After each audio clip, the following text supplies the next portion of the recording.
following clip will leave little to doubt that we are being lied to on a scale that's almost unimaginable. The individuals that take part in this government presentation are well-known industry leaders, musicians, entertainers, and politicians. We could theorize from now until eternity of why these people do what they do, but at the end of the day, it all boils down to this. They make a conscious choice to do these deeds and to deceive you. Don't let them get away with what they're doing. Make it known and make them know that we know who they are. Every time you see these individuals out on the street, give them a piece of your mind. Let them know that you will not put up with this fraud, that you will not allow their lies to penetrate your sense and your ability to think logically and with reason. These individuals are attempting to remove that logic and remove that reason and replace it with a false sense of reality, so therefore they can then control you and what you think and what you believe. And you will defend what you think and what you believe is true because you believe it's true. Understand that everything that you have been taught, everything that you have been shown on TV, it is fake, it is not real, and it is supporting this lie, this actor-based reality.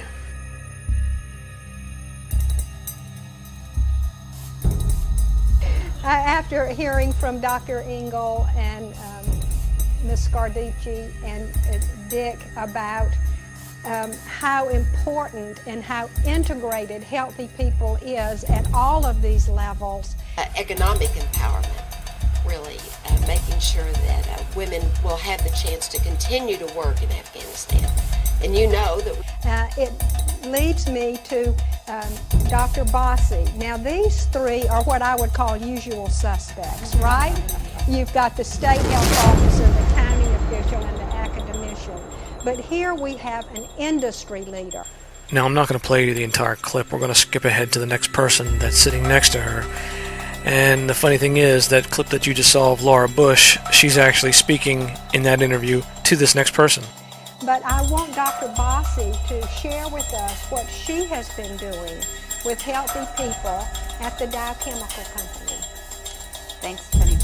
Well, we've been focused on what many people would think of as public health objectives for quite a long time. And to hear that. Well, what's sort of interesting to me is that the conference, at least the panelists today, started with going back to a radio address you gave back in, was it? I hope that more and more this is part of what's considered as the usual suspects, and that we fully embrace this. I think, Healthy People 2020, like Healthy People 2010 and before, these have been going on for a while, right? We recognize the... Again, we'll skip ahead to the next person speaking in this panel. Make sure you listen to their voices, by the way, because you can tell that it's totally them. They've modified the voice slightly, but it's not so much as to make it that much different. Just the tone has been changed and EQ'd out. So, Dr. Engel, how did North Carolina specifically use Healthy People related to needs assessment and identifying evidence-based strategies at a community level? Right, we're very excited about our Healthy People 2020 initiative. I was okay with that because I knew that this was a sensitive story, a sensitive young man, and I felt that he was in good hands, with Sean. And I felt, honestly, I felt... Because as Dr. Fielding said in the first hour, we used a true logic model to get there. And it began with our North Carolina Institute of Medicine as a partner and philanthropic donations from the KP Reynolds and the Duke Endowment. Now the interesting thing about Sean Penn and Eddie Vedder, either they are twins or they are the same person. Now that clip that I just showed you of Eddie Vedder came from a show where they supposedly both appeared, and they both appear on camera at the same time. But you'll notice the background is black. This is very simple for them to superimpose these two images together with Charlie Reed, the host. Now, if you've ever tried to interview yourself and played a little trick with the video camera at home, it is difficult to actually have that conversation sound as one flowing thought. the interaction between individuals as they speak, the way you read somebody's reaction, the way your voice is affected by your tone, and the way that you perceive them as understanding or not understanding what you're saying, causes you to raise your voice, lower your voice, and change your way of speaking in order to try to convey that message to that person. So you'll notice this failure to do so in this next little clip here, where Eddie mentions something and it's supposed to be funny. Well, how funny it actually was not as funny as you see Sean Penn react to it. That's because they're shot separately and imposed together, and you can tell that it's a very awkward feeling. Went down the canyon the last 100 miles or something, and it was like the stories that he was just telling, that just to get a shot or just something, it could be. Notice the use of the generic B-roll footage of Penn. If you don't know what B-roll footage is, it's filler footage. It's additional footage that's put in after the fact to fill in the spaces or whatnot. Typically, an interviewer will do nods, where they'll do a whole session of just the camera pointed at the interviewer without the person that he's interviewing sitting there, and he'll just do the typical agreeing nod. So then they'll fill that in spaces if they need to. Say there was an awkward moment where the person being interviewed makes a strange face, or something happens where they don't, a glitch in the film or whatnot, or the video, that they have to fill in that spot. So they'll put a nod in that spot to cover up that little space. With this, they're using the generic B-roll footage just to fill in as he's supposed to be looking at Eddie when we know he's not there. 3-second glimpse or something, but the lengths at which he went to, and seemed to enjoy that challenge. At one point, I think we were talking about maybe down at the bottom near Lake Mead, you were remembering really ordering some people around, having to get really gnarly on some people in order to get a shot. Again, you see the very generic, non-reactive state of Penn, because they've shot these in two separate scenes and put them together. Done, and you were kind of telling me that you missed it. You missed that feeling of commander. But there was always a wink because everybody on that crew missed it. It was really, there were a lot of times because we climbed. Sometimes it was just, we'd get to set. It got to Now, unless the author of the book that Penn did the movie on, Krakow, is one of Penn's brothers, he has the same ears as Penn, and there's a good possibility that they are in fact the same person as well. There's limited photographs of them, but the ones that I have found of them together do seem contrived, and the ears, like I said, do match. So keep that in mind when you research this video and verify what I'm telling you. Did you film it in what order? Did you film it way out of order, or because you had this physical change in him? Yeah, this was the thing. Because you have 8 months to tell a 2-year story in a lot of locations in different weather systems. So we had to, I couldn't do what I would have otherwise done, which is just gone by the actor's chronology and made it very clear from how we had it. So this is why Emile Hirsch was in a consistent balancing act and physically offset. He was every day, he was either attempting to move up in weight or down in weight to calibrate this thing.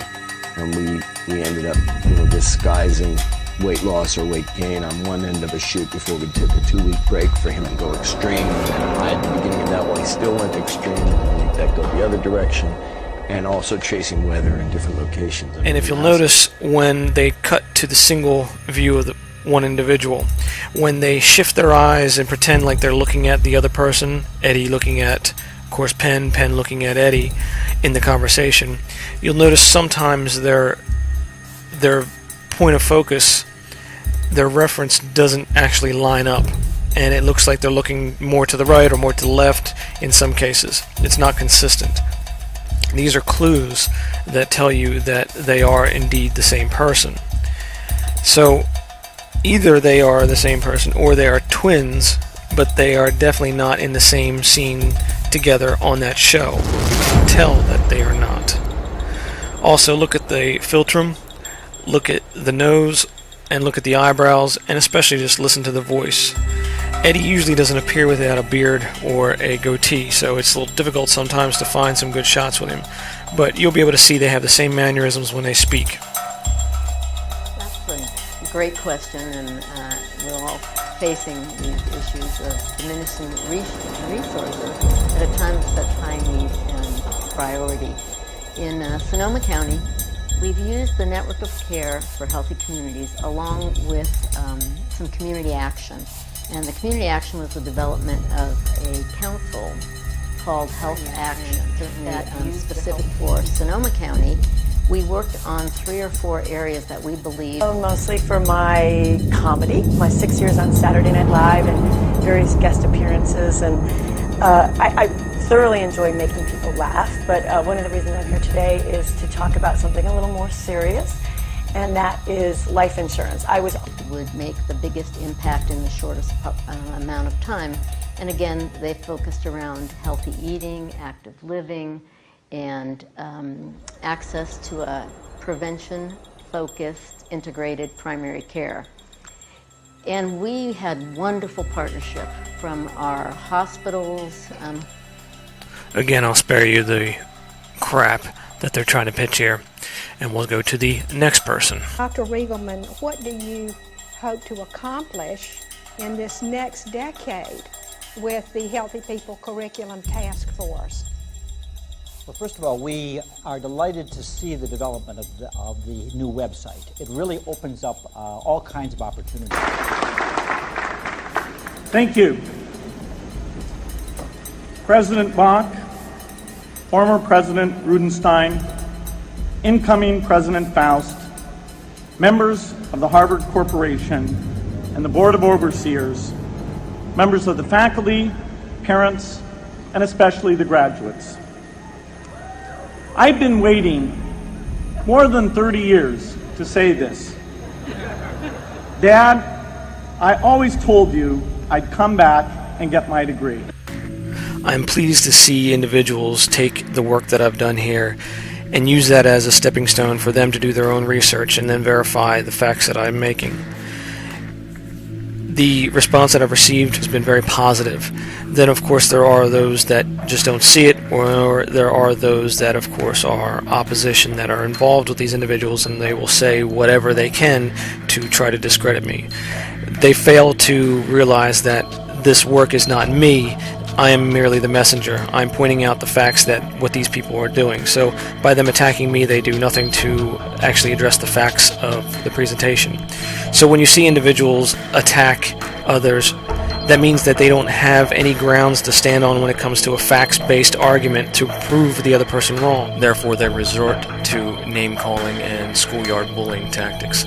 Use that as your tool to expose them for who they are, and use that as a tool to then base your judgments to make better decisions in your life. Please remember to help support WellAware1.com as we continue to bring you the news that the mainstream media will not and refuses to address.